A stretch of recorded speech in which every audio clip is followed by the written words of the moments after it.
C'est une première. Une cour d'appel condamne une entreprise de l'eau pour réduction de débit d'eau illégale chez un particulier. En 2015, la SOR avait réduit l'alimentation en eau chez une famille de Limoges.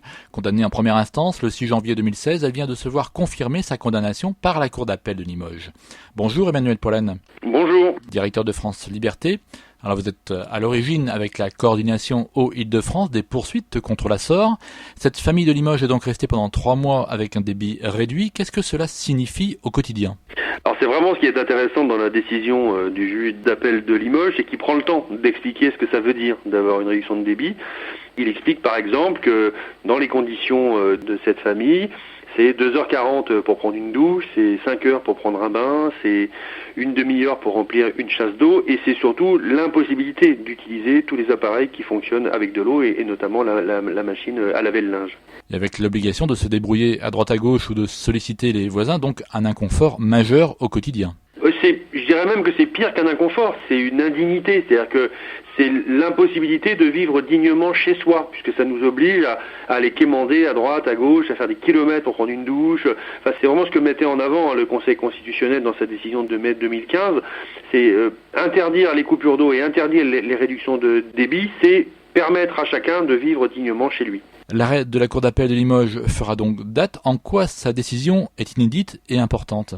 Elle est inédite parce que c'est la première et elle est très importante parce que jusqu'à maintenant on avait obtenu 2 ou 3 décisions d'instance sur cette question de la réduction de débit, et les entreprises et les collectivités locales nous répondaient que la loi n'était pas claire, qu'on ne pouvait pas s'appuyer sur une décision d'instance pour faire jurisprudence, et que donc elles continuaient leur pratique parce que la loi le permettait. Avec la décision de la Cour d'appel, en plus elle est vraiment bien fondée, le juge a pris le temps de fonder sa décision à la fois sur le droit international et sur le droit français, en s'appuyant sur différentes décisions du Conseil constitutionnel.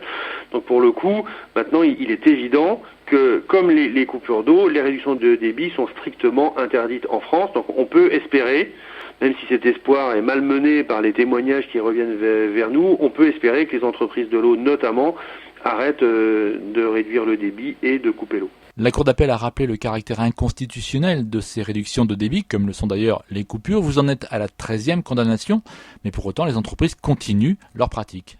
Alors c'est vraiment ce qui est difficile pour nous, c'est qu'il y a 2 entreprises, Veolia et la SOR, qui continuent leur pratique comme si de rien n'était et qui refusent même d'en discuter avec nous pour trouver des solutions. Donc on a de cesse de leur envoyer les témoignages des personnes qui viennent vers nous pour qu'ils les règlent.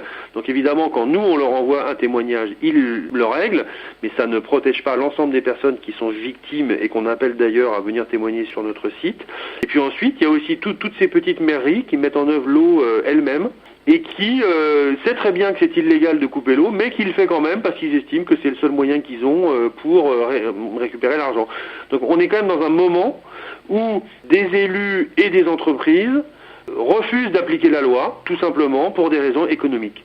Et ça, moi, c'est quelque chose qui me choque profondément, parce que si dans un pays comme le nôtre, dans une démocratie, dans une république, des acteurs publics et des acteurs privés de l'entreprise disent on n'applique pas la loi parce que ça ne nous arrange pas économiquement parlant, ça veut dire qu'on n'est plus dans un état de droit. Alors quelles autres solutions les fournisseurs d'eau pourraient mettre en œuvre pour pallier les défauts de paiement ? Alors nous, vraiment, ce qu'on attend de la part des services publics de l'eau, qu'ils soient privés ou publics, c'est qu'ils remettent en place des services à l'usager qui soient présents sur le terrain, qui soient capables d'aller frapper à la porte, qui soient capables de comprendre ce qui se passe. La deuxième chose très importante, c'est qu'on puisse rendre systématiques les étalements de factures, puisqu'aujourd'hui, les sociétés s'arc-boutent sur le fait de pouvoir récupérer l'ensemble de la facture dans son entier pour remettre l'eau ou pour arrêter la réduction de débit. Ça, c'est quelque chose qui est insupportable. Aujourd'hui, pour l'électricité, on peut très facilement obtenir des étalements de dette quand on n'arrive pas à payer tout directement. Donc il faut absolument que ça se mette en place très clairement pour l'eau maintenant.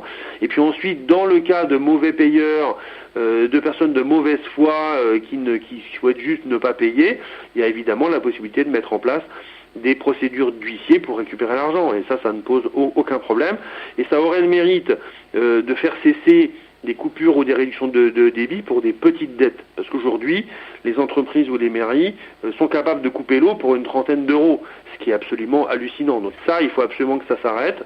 Et donc le fait de passer par la justice pour récupérer l'argent de factures impayées, ça oblige à avoir une clarté beaucoup plus grande sur la mauvaise foi, la bonne foi. Ça peut permettre aux juges, comme ça a été le cas dans les situations qu'on a mis dans les tribunaux, de montrer que les entreprises sont parfois complètement hors des clous dans l'approche qu'ils ont par rapport à la mise en œuvre du service public, et de leur rappeler que voilà, s'ils veulent mettre en œuvre du service public, pourquoi pas, mais ça doit se faire dans des conditions d'intérêt général et pas dans des conditions économiques standards. Et on rappelle que vous continuez à récolter les témoignages des victimes de ces coupures et réductions de débit d'eau sur votre site france-liberté.org. Merci Emmanuel Pollen. Merci à vous. Monde solidaire à retrouver sur fréquenceterre.com. Philippe Bourri, Fréquence Terre.